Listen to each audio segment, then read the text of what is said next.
Good morning to you. Happy Thursday. My kids are back in school, so finally I can come here and chat with you guys. So I want to have what I think I'm gonna call girl talk, just simply coming to you and just talking about a subject that I think many of us may have questions about, or maybe something that some of us are doing that we could learn from. So today's girl talk, I just want to talk about the phrase loose lips sink ships. I'm sure you've heard of it. A lot of times it's in reference to like deployment and breaching operational security, or OPSEC as it's often called.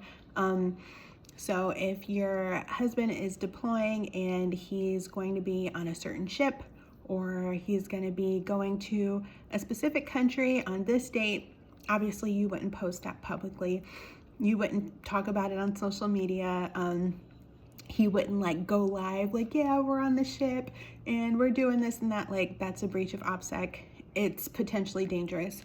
So they say, loose lips sink ships. If you post about those sorts of things publicly, there could be potential, danger that results from that. But I want to talk specifically about within the relationship.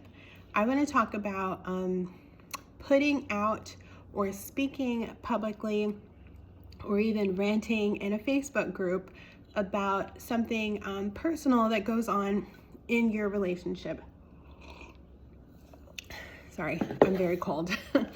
And I feel like I need to say beforehand, in 2024, if you speak in generalizations, a lot of times people like to come back and say, so are you saying that so-and-so, so-and-so? I'm not. I'm not saying that you should endure abuse. I'm not saying not to speak up if you actually need help. That's not what I'm saying.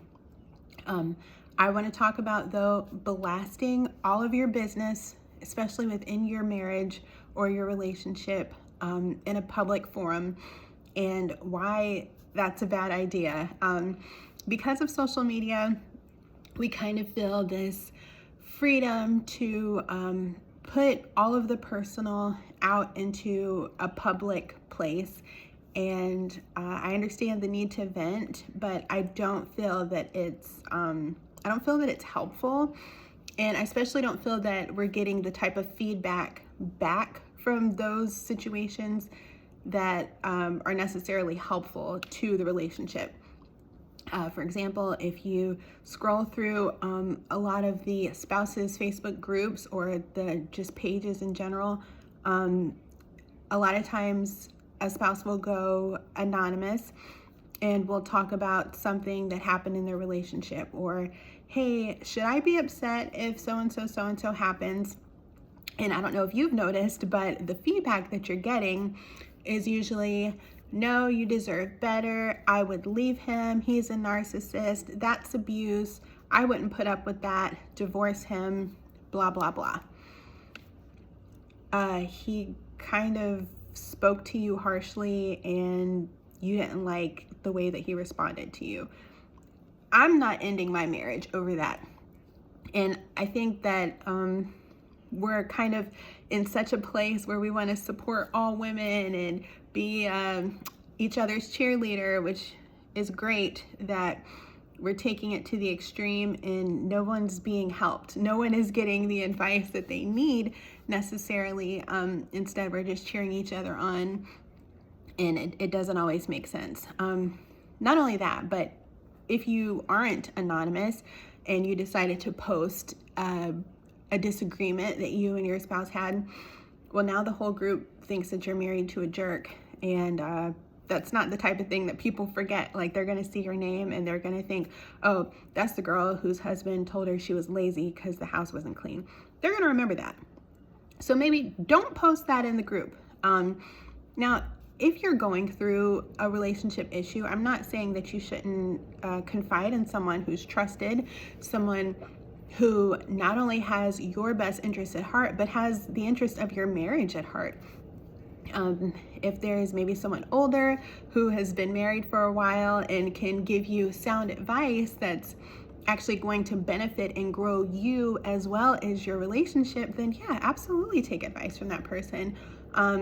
Or maybe someone in your church who is great for counseling relationships, or there's even resources on military installations where they can offer you advice that is going to be helpful and not just one-sided. But my point here is, don't go on social media and blast your spouse. Not only that, don't go to your girlfriends or your parents, or I wouldn't go to any place where the person isn't going to maintain confidence, maintain discretion, and keep it between you, or someone who's going to bring it up later in conversation. You don't want that, because long after you've forgiven your spouse for whatever the case may be, or long after the two of you have resolved the issue, the person you spoke with is going to remember that.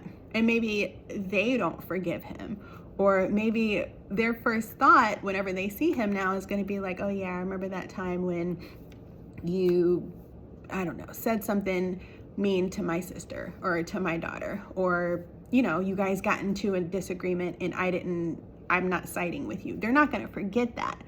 So 2 years down the road, when you don't even remember the conversation, you don't remember the disagreement, they may hold that over his head. And I mean, that's a mess. That's drama that you don't want. So loose lips sink ships, and you don't want your marriage or your relationship to be sunk over a small issue that you had that's short term. You don't want that to be impacting your relationship or your family and friends' perspective of your relationship long term, if that makes sense. Again, I feel like I need to reiterate, I'm not here to tell you that you not to speak up if you're actually in a dangerous situation or potentially dangerous situation. I'm saying that not every issue needs to be blasted in public. Some things are better kept between you and your spouse, or you and your service member, and worked out between just the two of you. And I know that's not popular, but I really think it's helpful. I've found it helpful. My husband and I have been married for 12 years, if I haven't said that.